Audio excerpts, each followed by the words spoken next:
بسم الله الرحمن الرحيم. أعوذ بالله من الشيطان الرجيم. بسم الله الرحمن الرحيم. كنتم خير أمة أخرجت للناس تأمرون بالمعروف وتنهون عن المنكر وتؤمنون بالله ولو آمن أهل الكتاب لكان خيرا لهم منهم المؤمنون وأكثرهم الفاسقون لن يضروكم إلا أذى وإن يقاتلوكم يولوكم الأدبار ثم لا ينصرون. صدق اللہ العلی العظیم. سورہ آل عمران کا 12واں رکوع شروع ہو رہا ہے.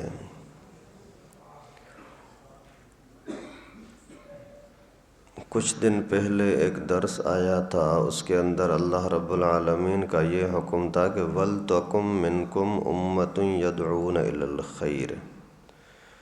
مسلمانوں کی ایک جماعت ایسی ضرور ہونی چاہیے جو نیکی کی طرف لوگوں کو بلاتی رہے.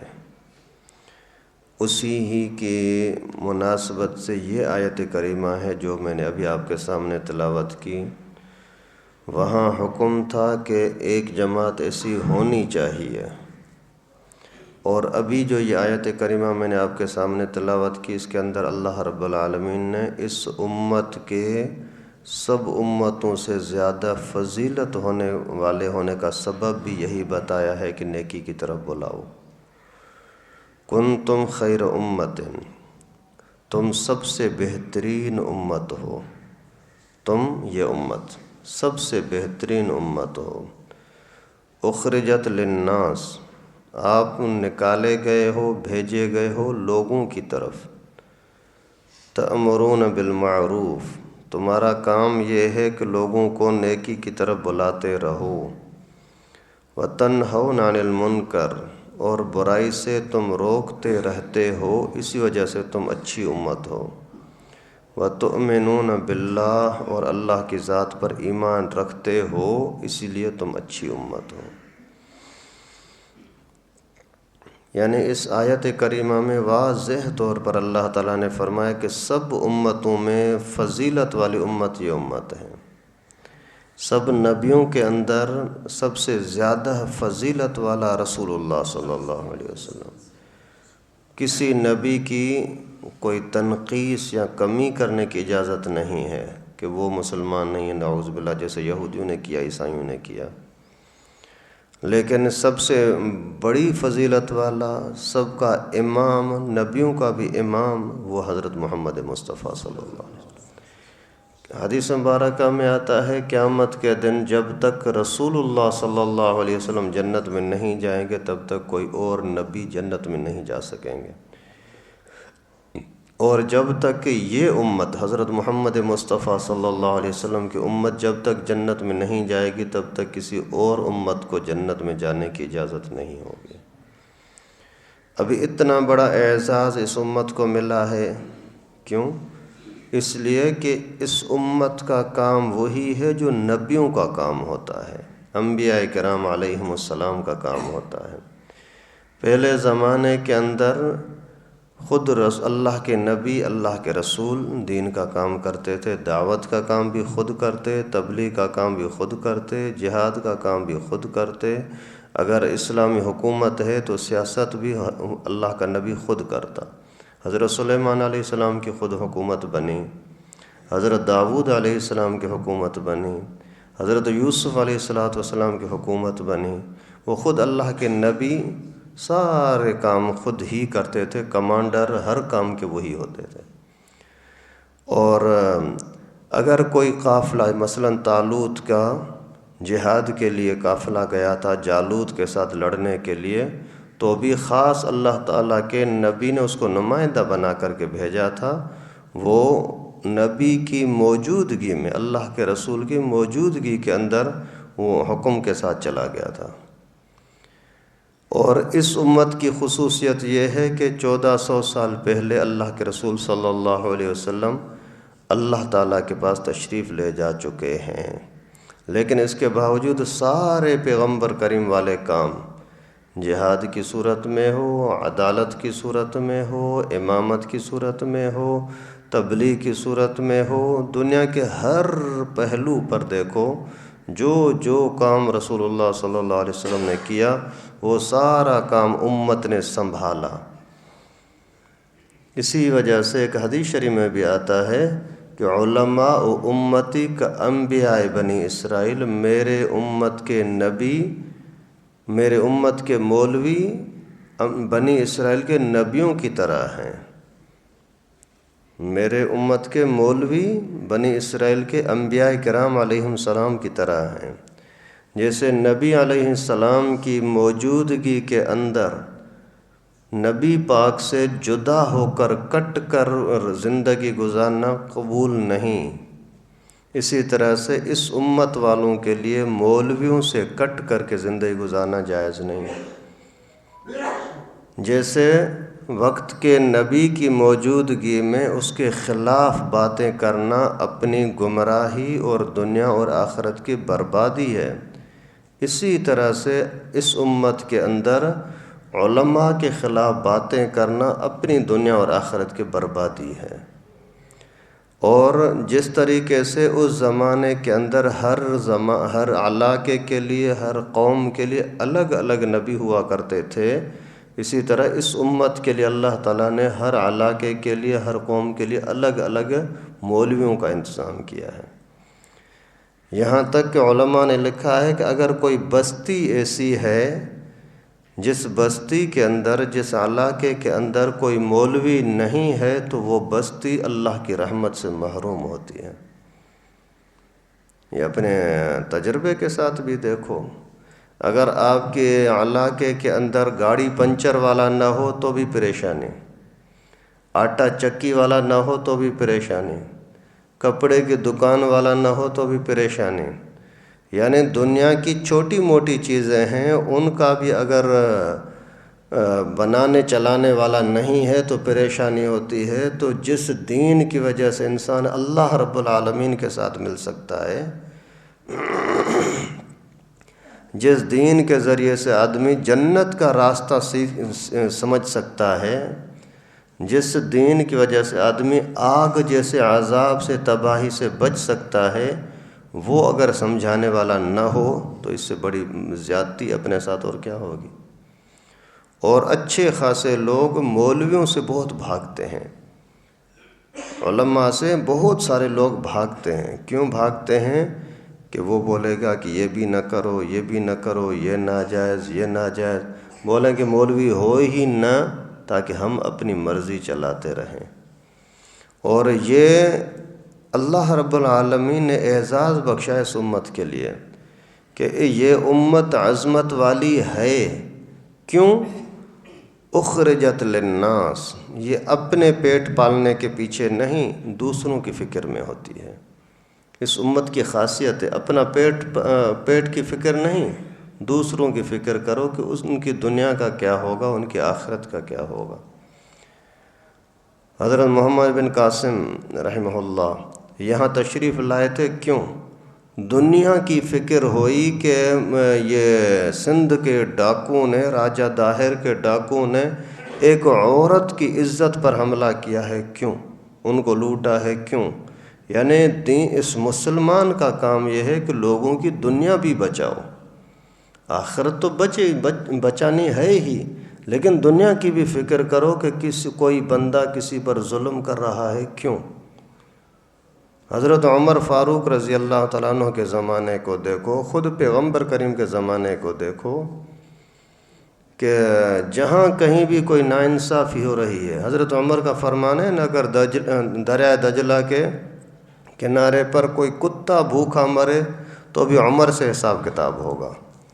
یعنی لوگوں کی، مخلوق کی، دنیا کی بھی فکر کتنی کرتے ہیں۔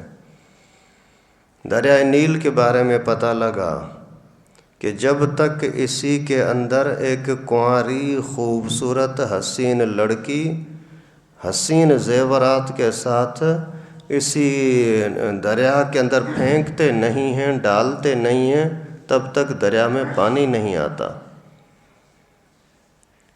جب عمر بن عاص وہاں کے مصر کے گورنر تھے، اس کو اس چیز کا پتہ لگا تو اسی نے جلدی سے خط لکھا امیر المومنین حضرت عمر فاروق کو، یہ امیر المومنین یہاں کی یہ رسم ہے، یہ رواج ہے، کیا کریں؟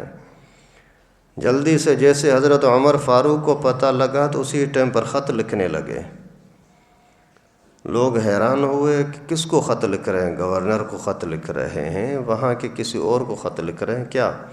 اور خط لکھ رہے ہیں کہ اے دریا نیل کو خط لکھ رہے ہیں۔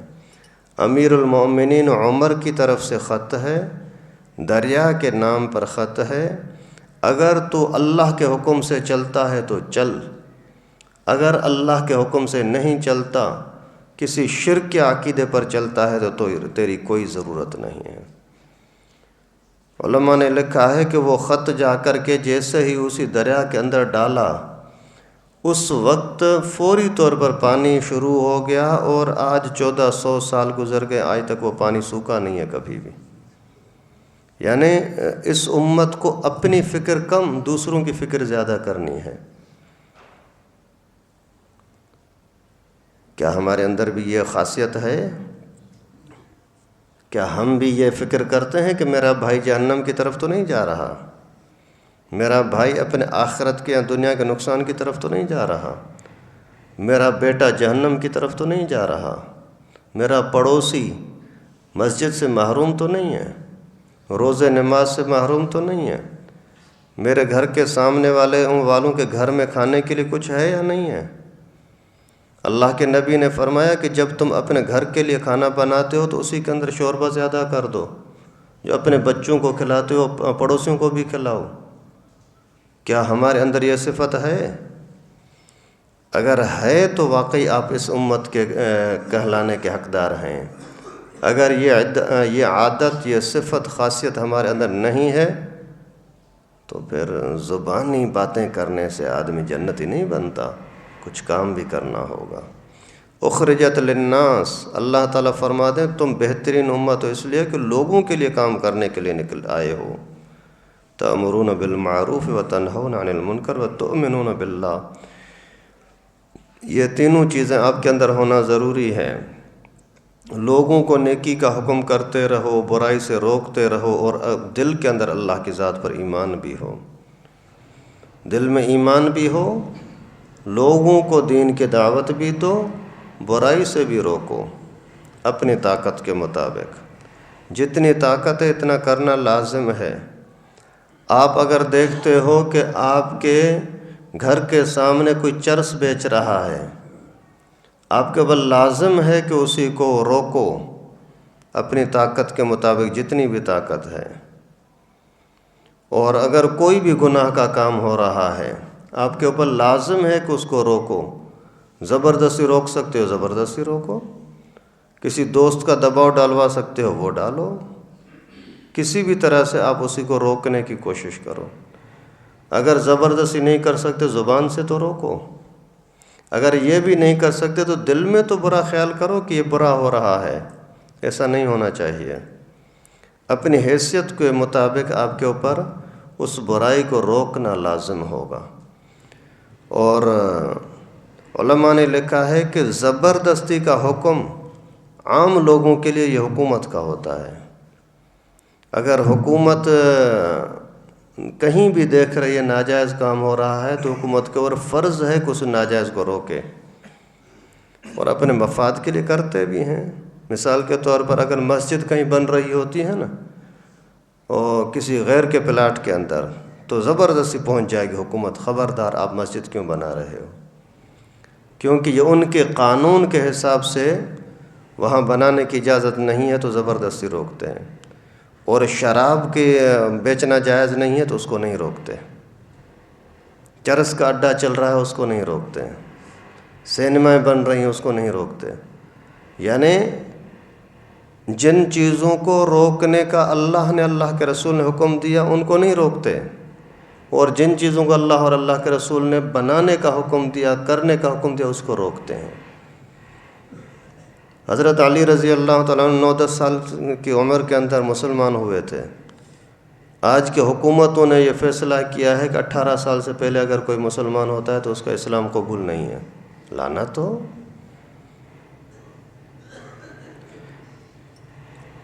سیدہ عائشہ کی عمر تقریباً 9-10 سال کی عمر میں ہوئی ہے، شادی ہوئی ہے، اور بی بی فاطمہ کی تقریباً 16 سال کی عمر میں شادی ہوئی ہے، اور یہ خبیث لوگوں نے بل پاس کیا کہ 18 سال سے پہلے کسی کی شادی نہیں ہو سکتی۔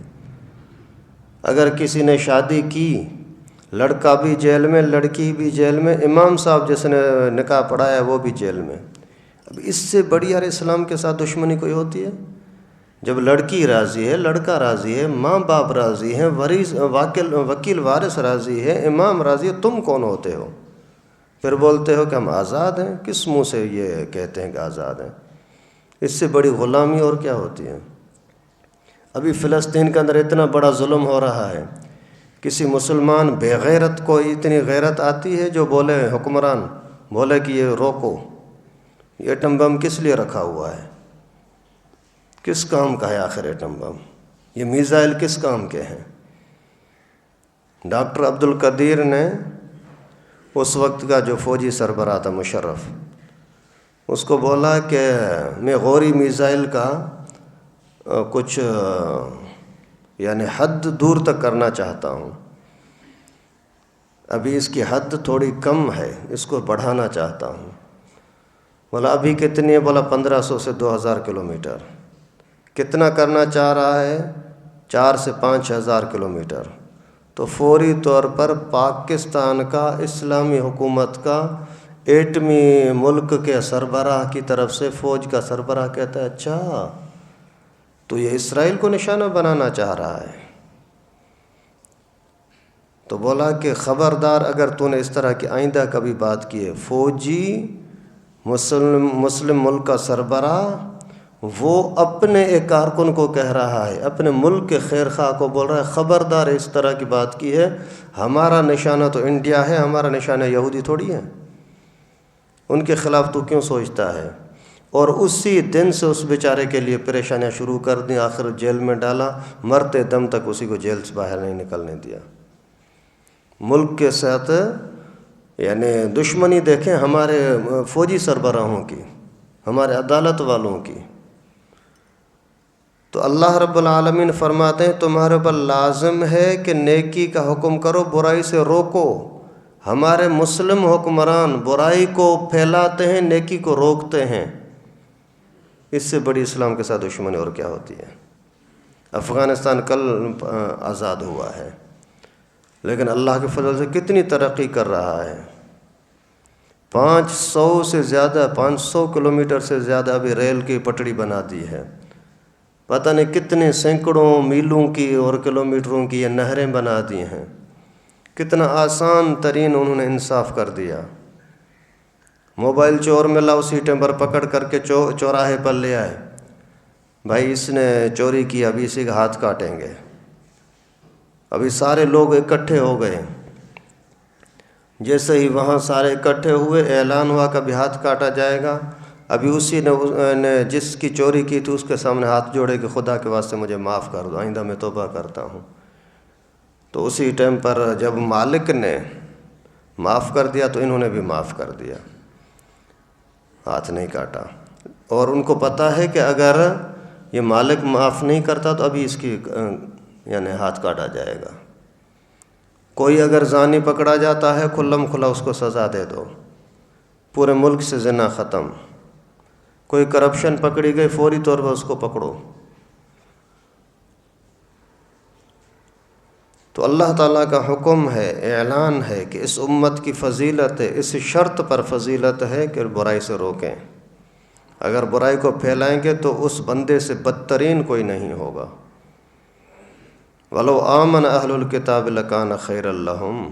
اللہ تعالیٰ فرماتے ہیں اگر پہلے والے لوگ یہودی ہوں عیسائی ہوں وہ بھی اگر ایمان لے آئیں تو وہ بھی ان کے لیے بھی اچھا ہے، وہ بھی پھر اس امت کی طرح بڑی عظمت والے بن جائیں گے، بلکہ ڈبل اجر ملے گا ان کو۔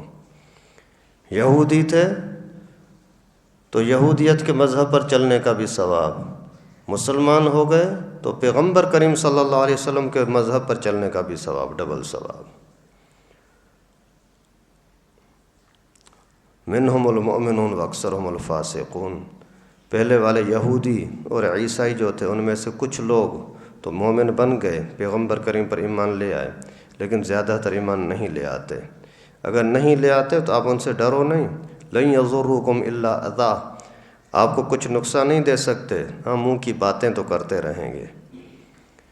اگر یہودی ہوں عیسائی ہوں، آپ کے محلے کے بے دین ہوں، آپ کے زمانے کے بے دین ہوں، آپ ان کو دین پہنچاؤ، مانتے ہیں ٹھیک، نہیں مانتے چھوڑ دو، وہ آپ کو دھمکیاں دیں گے۔ اللہ تعالیٰ خود فرماتے ہیں لن یضروکم الا اذی، آپ کو دھمکیاں دیں گے، آپ کو مارنے کی کوشش کریں گے، لیکن یقین کرو آپ کو نقصان نہیں دے سکتے، نقصان اللہ کے ہاتھ میں۔ یہی چیز پیغمبر کریم کے زمانے میں، صحابہ کے زمانے میں ہوئی، یہودیوں نے بڑی دھمکیاں دی کہ ہم یہ کریں گے یہ کریں گے، لیکن کچھ کر نہ سکے، دم دبا کر کے بھاگے۔ آج کے زمانے میں بھی امریکی دھمکیاں دیتے ہیں، اسرائیل اور یہودی اور عیسائی دھمکیاں دیتے ہیں ہم آپ کو یہ کریں گے، انڈیا دھمکیاں دیتا ہے ہم آپ کو یہ کریں گے۔ اللہ رب العالمین نے پہلے سے کہہ دیا کہ آپ اگر ایمان پر پکے ہو، نیکی کی دعوت دیتے رہو، برائی سے روکتے رہو، میدان میں اترو، آپ کو کوئی نقصان نہیں دے سکتے، دھمکیاں بھگکیاں بھلے مارتے پھریں، کوئی فائدہ نہیں ہوگا۔ آپ کا ان کے دلوں میں خوف ہے، لیکن مسلمانوں کے حکمران خود جب بے غیرت بن جائیں، خود جب بزدل بن جائیں، زبان چلانے کے لیے تیار نہیں ہے کہ معصوم بچوں نے کیا قصور کیا ہے فلسطین کے اندر آپ ان کو مار رہے ہو۔ بھوکے تڑپ رہے ہیں، پیاسے تڑپ رہے ہیں، گھاس کھا رہے ہیں بیچارے، ان کے اوپر بمباری، کوئی بولنے والا ہی نہیں ہے۔ اور اس کا حساب کتاب مسلمانوں کو دینا پڑے گا۔ اللہ تعالیٰ کی طرف سے ایسی ذلت و رسوائی ایسے مسلمانوں کے اوپر آئیں گی، جو مسلمان اتنا ظلم دیکھنے کے باوجود خاموش ہیں۔